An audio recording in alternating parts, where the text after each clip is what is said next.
মাজতে দেরি হয়ে গিয়েছে। আবার মুখে মুখে কথা বলছিস? তোরে কিছু বলি না দেখে? আমি জলদি করে সব কাজ শেষ করছি।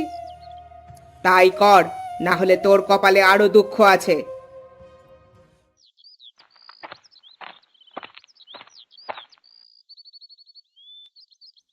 কি ব্যাপার, তুমি কখন আসলে?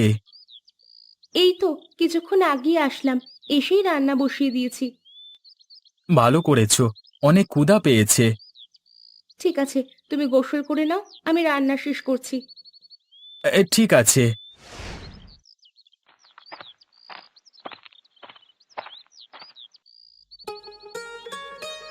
কই, তোমার এখনো রান্না শেষ হয়নি?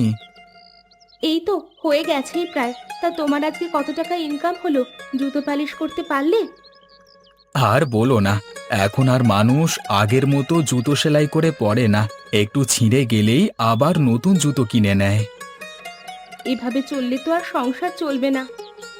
সেটাই তো চিন্তার বিষয়।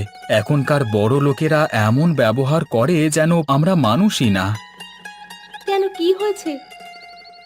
কিছু না, এমনি। আমার রান্না হয়ে গিয়েছে, চলো ঘরে চলো। চলো, বড্ড খিদে পেয়েছে।